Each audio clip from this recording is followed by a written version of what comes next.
ಅವಳು ಗೌಡನ ಹೆಂಡ್ತಿ. ಅವಳನ್ನು ನೋಡಿದರೆ ಇವಳು ಯಾವುದೋ ಸಿನಿಮಾ ನಟಿ ಎಂದು ತಕ್ಷಣ ಹೇಳುತ್ತಿದ್ದರು. ನಾನೊಬ್ಬ ಕೇವಲ ಅವರ ಮನೆಯಲ್ಲಿ ಕೆಲಸ ಮಾಡುವ ಆಳು. ಒಂದು ದಿನ ಅವಳ ಜೊತೆ ತೋಟಕ್ಕೆ ಹೋದಾಗ ಮಳೆಯಲ್ಲಿ ನೆನೆದು ತೋಟದ ಮನೆಯಲ್ಲಿ ಉಳಿದುಕೊಳ್ಳಬೇಕಾಗಿತ್ತು.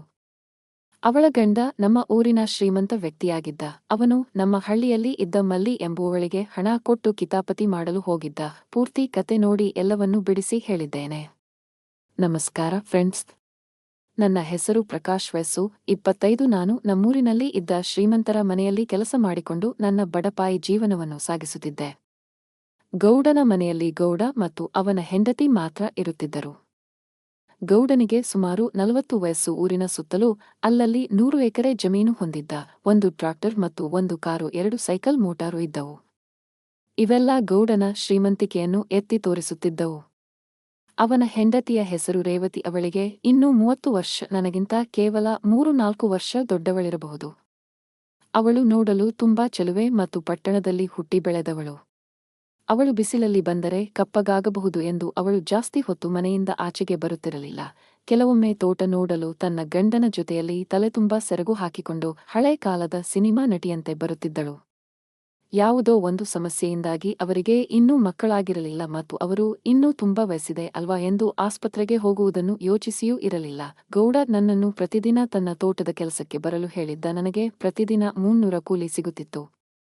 ನಾನು ಬಲ ಮತ್ತು ಸದೃಢನಾಗಿದ್ದರಿಂದ ಅವರು ಹೇಳುವ ಪ್ರತಿಯೊಂದು ಕೆಲಸವನ್ನು ಬಹುಬೇಗ ಮಾಡಿ ಮುಗಿಸುತ್ತಿದ್ದೆ. ಅದಕ್ಕಾಗಿ ಅವರು ನನ್ನನ್ನೇ ಪ್ರತಿದಿನ ಅವರ ತೋಟದ ಕೆಲಸಕ್ಕೆ ಬರಲು ಹೇಳಿದರು. ಹೊಲದಲ್ಲಿ ಹೆಚ್ಚು ಕೆಲಸಗಳು ಇದ್ದಾಗ ತುಂಬಾ ಜನ ಕೆಲಸಗಾರರು ಬರುತ್ತಿದ್ದರು. ಆದರೂ ನಾನು ವಿಶೇಷ ವ್ಯಕ್ತಿಯಾಗಿದ್ದೆ. ಒಂದು ದಿನ ಗೌಡನ ಗದ್ದೆಗೆ ಕೆಲಸಕ್ಕೆ ಬಂದ ನಮ್ಮ ಹಳ್ಳಿಯ ಮಲ್ಲಿ ಗೌಡನನ್ನು ಬಿಟ್ಟು ಬಿಡದೆ ನೋಡುತ್ತಿದ್ದಳು. ನಾನು ನಿಂತಿದ್ದ ಗಿಡದ ಬಳಿ ಬಂದ ಗೌಡ, ಮಲ್ಲಿ ಯಾಕೋ ಪದೇ ಪದೇ ನೋಡ್ತಾ ಇದ್ದಾಳೆ, ವಿಷಯ ಏನಂತ ಕೇಳು ಎಂದು ನನ್ನ ಬಳಿ ಹೇಳಿದ. ನಾನು ಅಯ್ಯೋ ಬಿಡಿ ಗೌಡ್ರೆ, ನಿಮಗೆ ದೇವತೆಯಂತೆ ಹೆಂಡ್ತಿ ಇರ್ಬೇಕಾದ್ರೆ ಈ ಮಲ್ಲಿ ಸಹವಾಸ ಯಾಕೆ ಮಾಡ್ತೀರಾ, ಅವಳ ಗಂಡ ಮೊದಲೇ ಸರಿಯಿಲ್ಲ ಅಂತ ನನಗೆ ತಿಳಿದಷ್ಟು ಬುದ್ಧಿವಾದ ಹೇಳಿ ಸುಮ್ಮನಾದೆ.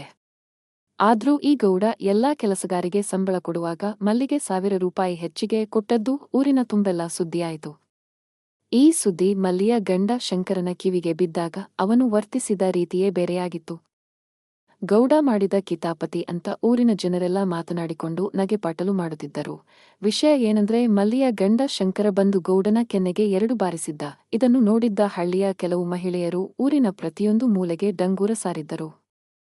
ಗೌಡ ಈ ಘಟನೆ ನಡೆದ ನಂತರ ಊರಲ್ಲಿ ತಲೆಯೆತ್ತಿ ಸುತ್ತಾಡುವುದನ್ನೇ ನಿಲ್ಲಿಸಿಬಿಟ್ಟ. ನಾನು ಅವನನ್ನು ಕಾರಿನಲ್ಲಿ ಕೂರಿಸಿಕೊಂಡು ತೋಟದ ಮನೆಗೆ ಹೋಗಬೇಕಾಗಿ ಬಂತು. ಒಂದು ದಿನ ಇದ್ದಕ್ಕಿದ್ದಂತೆ ರೇವತಿ ತನ್ನ ಗಂಡನ ಹುಟ್ಟುಹಬ್ಬ ಇದೆ, ಕೇಕ್ ಕತ್ತರಿಸಬೇಕು. ಪ್ರಕಾಶ, ನೀವು ಪಟ್ಟಣಕ್ಕೆ ಹೋಗಿ ಕೇಕ್ ತೆಗೆದುಕೊಂಡು ಬನ್ನಿ ಅಂತ ನನಗೆ ಹಣ ಕೊಡಲು ಬಂದಾಗಲೇ ನಾನು ಅವಳ ಮುಖವನ್ನು ಅಷ್ಟು ಹತ್ತಿರದಿಂದ ನೋಡಿದ್ದೆ.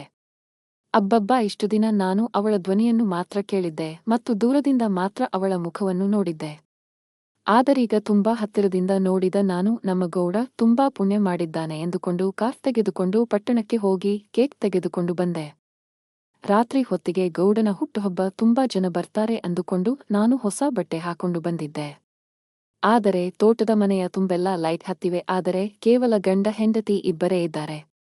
ಅವರು ಇಬ್ಬರೇ ಕೇಕ್ ಕತ್ತರಿಸುವುದನ್ನು ನೋಡಿ ನನಗೆ ಅಷ್ಟೇನೂ ಖುಷಿಯಾಗಲಿಲ್ಲ. ನಾನು ಅವರಿಗೆ ಹುಟ್ಟುಹಬ್ಬ ಶುಭಾಶಯಗಳು ಹೇಳಿ ನಂತರ ಅವತ್ತು ಅವರಿಬ್ಬರ ಮದುವೆ ವಾರ್ಷಿಕೋತ್ಸವ ಕೂಡ ಇದೆ ಅಂತ ತಿಳಿಯಿತು. ಯಾಕಂದ್ರೆ ಅವರು ಮನೆಗೆ ಬರುವುದಿಲ್ಲ, ಇವತ್ತು ತೋಟದ ಮನೆಯಲ್ಲಿಯೇ ಉಳಿದು ರಾತ್ರಿ ಸಮಯ ಕಳೆಯುತ್ತೇವೆ ಎಂದು ಹೇಳಿದರು. ನಾನು ಸರಿ ಅಂತ ಅವರಿಗೆ ನಮಸ್ಕಾರ ಹೇಳಿ ನನ್ನ ಕನಸಿನಲ್ಲಿ ಸುಂದರ ಜೀವನದ ಕಟ್ಟಡವನ್ನು ಕಟ್ಟುತ್ತಾ ನಡೆದುಕೊಂಡು ನಮ್ಮ ಮನೆಗೆ ಬಂದು ಮಲಗಿದೆ. ಬೆಳಿಗ್ಗೆ ಗದ್ದೆಗಳಿಗೆ ನೀರು ಹಾಯಿಸಬೇಕೇ ಆಗಿತ್ತು. ಹಾಗಾಗಿ ಎಂದಿನಂತೆ 7 ಗಂಟೆಗೆ ಕೆಲಸಕ್ಕೆ ಹೋದಾಗ ಅವರು ಇನ್ನೂ ತೋಟದ ಮನೆಯಲ್ಲಿಯೇ ಇದ್ದರು. ಆದರೆ ಗೌಡನ ತೋಟದ ಮನೆಯ ಮುಂದೆ ಪೊಲೀಸರ ದಂಡು ನಿಂತಿತ್ತು. ನಾನು ಹೋದ ತಕ್ಷಣ ಒಬ್ಬ ಅಧಿಕಾರಿ ನನ್ನ ಹೆಸರು ತಿಳಿದುಕೊಂಡು ವಿಚಾರಣೆ ಮಾಡಲು ಬಂದ. ನಾನು ನನಗೆ ಗೊತ್ತಿದ್ದ ಮಾಹಿತಿಯನ್ನು ತಿಳಿಸಿ ರೇವತಿಯನ್ನು ಸಮಾಧಾನ ಮಾಡಲು ಒಳಗೆ ಹೋದೆ. ಅವಳು ತುಂಬಾ ದುಃಖದಲ್ಲಿ ಅಳುತ್ತಾ ಕುಳಿತಿದ್ದಳು. ಗೌಡ ರಾತ್ರಿ ಅವಳ ಜೊತೆ ಚೆನ್ನಾಗಿ ಖುಷಿಯಿಂದ ಮಾತನಾಡಿದ್ದ. ಆದರೆ ಬೆಳಗಿನ ಸಮಯದಲ್ಲಿ ಇದ್ದಕ್ಕಿದ್ದಂತೆ ಹೃದಯಾಘಾತವಾಗಿ ಅಗಲಿದ. ಅವನಿಗೆ ಮೊದಲಿನಿಂದಲೂ ಹೃದಯದ ಸಮಸ್ಯೆ ಇರುವುದು ನಮಗೆಲ್ಲ ತಿಳಿದಿತ್ತು. ನಾನು ಗೌಡನ ಅಗಲಿಕೆಯಿಂದ ತುಂಬಾ ದುಃಖದಲ್ಲಿ ಅಳುತ್ತಾ ಕುಳಿತೆ. ನಂತರ ಎಲ್ಲ ವಿಧಿ ವಿಧಾನ ಮುಗಿದು ಹೋಯಿತು. ಹಿಂದೊಮ್ಮೆ ಗೌಡ ನನಗೆ ಒಂದು ಸ್ಮಾರ್ಟ್ ಫೋನ್ ಕೊಡಿಸುತ್ತೇನೆ ಎಂದು ಮಾತು ಕೊಟ್ಟಿದ್ದ. ಇಂದು ನನ್ನ ಬಳಿ ಮೊಬೈಲ್ ಇದ್ದಿದ್ದರೆ ನಾನು ಇವತ್ತು ಅವರ ಸಹಾಯಕ್ಕೆ ಹೋಗಿರುತ್ತಿದ್ದೆ ಎಂಬ ಚಿಂತೆ ನನ್ನನ್ನು ಪ್ರತಿ ಕ್ಷಣ ಕಾಡಲು ಆರಂಭಿಸಿತು. ಗೌಡ ಅಗಲಿದ ಬಳಿಕ ರೇವತಿ ಮನೆಯಲ್ಲಿ ಕೆಲವು ದಿನಗಳ ಕಾಲ ದುಃಖದಲ್ಲಿ ಹಾಸಿಗೆ ಹಿಡಿದು ಬಿಟ್ಟಳು. ನಾನು ರೇವತಿಯ ಸಹಾಯಕ್ಕೆ ಎಂದು ಮಲ್ಲಿಯನ್ನು ಅಡುಗೆ ಮಾಡಲು ಬಟ್ಟೆ ತೊಳೆಯಲು ಸಹಾಯಕ್ಕೆ ನೇಮಿಸಿದೆ. ನಂತರ ಕೆಲವು ತಿಂಗಳುಗಳು ಕಳೆದು ರೇವತಿ ಹೊರಗೆ ಸುತ್ತಾಡಲು ನಮ್ಮ ಜೊತೆ ತೋಟಕ್ಕೆ ಬರಲು ಆರಂಭಿಸಿದಳು. ನಾನು ರೇವತಿಯನ್ನು ಕಾರಿನಲ್ಲಿ ಕರೆದುಕೊಂಡು ಹೋಗಿ ಬಂದು ಮಾಡುತ್ತಿದ್ದೆ. ಒಂದು ದಿನ ರೇವತಿ ಮತ್ತು ನಾನು ತೋಟದ ಮನೆಯಲ್ಲಿ ಕುಳಿತಿದ್ದೆವು. ಹೊರಗೆ ಗುಡುಗು ಮಿಂಚು ಸಹಿತ ಜೋರಾದ ಮಳೆ ಬರುತ್ತಿತ್ತು. ರೇವತಿ ಒಳಗೆ ಇದ್ದವಳು ತಕ್ಷಣ ಜೋರಾಗಿ ಕೂಗಿಕೊಂಡಳು. ನಾನು ತಕ್ಷಣ ಏನಾಯ್ತು ಎಂದು ಕೇಳಲು ಹೋದಾಗ ಅವಳ ಕೈಮೇಲೆ ಜೇಡ್ ಅಂಟಿಕೊಂಡಿತ್ತು. ಅವಳು ನನ್ನನ್ನು ಅಪ್ಪಿಕೊಂಡು ಪ್ರಕಾಶ್ ಏನಾದ್ರೂ ಮಾಡು, ಭಯ ಆಗ್ತಾ ಇದೆ ಅಂತ ಇದ್ಲು. ನಾನು ಒಂದು ಕ್ಷಣ ನಿಂತ ಜಾಗವೇ ಕುಸಿದಂತಾಗಿ ನಿಧಾನಕ್ಕೆ ಅವಳ ಕೈಮೇಲಿದ್ದ ಜೇಡವನ್ನು ಆ ಕಡೆಗೆ ಎಸೆದೆ. ಆದರೂ ಅವಳು ನನ್ನನ್ನು ಅಪ್ಪಿಕೊಂಡು ಕೆಲಕಾಲ ಸುಮ್ಮನೆ ನಿಂತಿದ್ದಳು. ಹೊರಗಿನಿಂದ ಜೋರಾದ ಗುಡುಗಿನ ಶಬ್ದವೊಂದು ಕೇಳಿಸಿದ ನಂತರ ಅವಳು ನಾಚಿಕೆಯಿಂದ ಗೋಡೆಯ ಕಡೆ ಮುಖ ಮಾಡಿ ನಿಂತುಕೊಂಡಳು. ನಾನು ಹೊರಗೆ ಬಂದು ಕುಳಿತುಕೊಂಡೆ. ಇದಾದ ನಂತರ ಅವಳು ನಾನು ತುಂಬಾ ಹತ್ತಿರದಿಂದ ಮಾತನಾಡುವುದು ಆರಂಭಿಸಿದೆವು. ಇನ್ನು ಕೆಲವು ತಿಂಗಳು ಕಳೆದ ನಂತರ ರೇವತಿ ತನ್ನ ಪಟ್ಟಣಕ್ಕೆ ಅಪ್ಪ ಅಮ್ಮನ ಬಳಿ ಹೋಗಲು ನಿರ್ಧರಿಸಿದಳು. ನಾನು ಅವಳು ನನ್ನನ್ನು ಬಿಟ್ಟು ಹೋಗುತ್ತಿರಬೇಕಾದರೆ ಕಣ್ಣೀರು ಹಾಕುತ್ತಿದ್ದೆ. ಚಿಕ್ಕ ವಯಸ್ಸಿಗೆ ರೇವತಿಯ ಬಾಳು ಈ ರೀತಿಯಾಗಿದ್ದು ಎಲ್ಲರಿಗೂ ದುಃಖ ತಂದಿತ್ತು. ರೇವತಿ ಮೊದಲೇ ತುಂಬಾ ಓದಿದವಳು ಮತ್ತು ಅವಳಿಗೆ ಖಾಸಗಿ ಕಂಪನಿಯಲ್ಲಿ ದೊಡ್ಡ ಕೆಲಸವೂ ದೊರೆತಿತ್ತು. ಈ ಕಡೆ ನಾನು ಗೌಡ ಬಿಟ್ಟು ಹೋದ ಎಲ್ಲಾ ಆಸ್ತಿಯನ್ನು ನೋಡಿಕೊಂಡು ಬೆಳೆಯಿಂದ ಬಂದ ಎಲ್ಲಾ ಹಣವನ್ನೆಲ್ಲ ರೇವತಿಯ ಖಾತೆಗೆ ಜಮಾ ಮಾಡಿದೆ. ಪ್ರತಿಯೊಂದು ಲೆಕ್ಕವನ್ನು ಅವಳಿಗೆ ತಿಳಿಸಿದೆ. ಅವಳು ನನ್ನ ಮೇಲಿನ ನಂಬಿಕೆಯಿಂದ ಪ್ರತಿವರ್ಷ ಎಲ್ಲಾ ಜಮೀನನ್ನು ನನಗೆ ನೋಡಿಕೊಳ್ಳಲು ಹೇಳಿದಳು ಮತ್ತು ಹಣ ಬೇಕಿದ್ದರೆ ನೀನೇ ಪಟ್ಟಣದಲ್ಲಿನ ನಮ್ಮ ಮನೆಗೆ ಬಂದು ತೆಗೆದುಕೊಂಡು ಹೋಗಲು ಹೇಳಿದಳು. ನಾನು ಒಂದು ದಿನ ಗದ್ದೆಗೆ ಸಸಿ ನಾಟಿ ಮಾಡಲು ಹಣ ಬೇಕು ಎಂದು ರೇವತಿಯ ಬಳಿ ಪಟ್ಟಣಕ್ಕೆ ಹೋದೆ.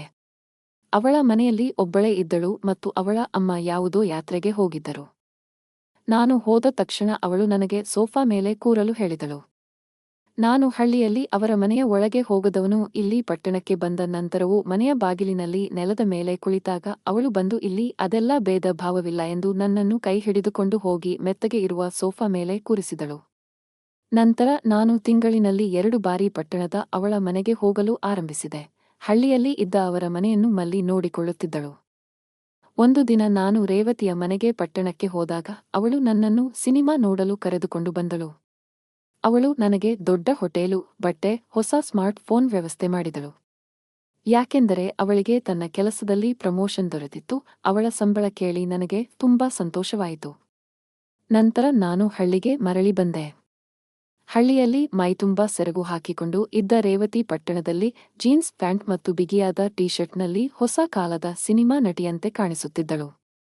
ನಾನು ಈ ಕಣ್ಣಲ್ಲಿ ಇನ್ನೂ ಏನೇನ್ ನೋಡ್ಬೇಕೋ ಅಂತ ಸಮಾಧಾನ ಮಾಡಿಕೊಂಡು ಮನೆಗೆ ಬಂದೆ. ಇಲ್ಲಿಯವರೆಗೂ ನನ್ನ ಕತೆ ಕೇಳಿದ್ದಕ್ಕೆ ಧನ್ಯವಾದಗಳು ಸ್ನೇಹಿತರೆ. ಮುಂದಿನ ಕತೆ ಏನಾಯಿತು ಎಂದು ಮುಂದಿನ ಭಾಗದಲ್ಲಿ ನೋಡೋಣ. ನಮಸ್ಕಾರಗಳು.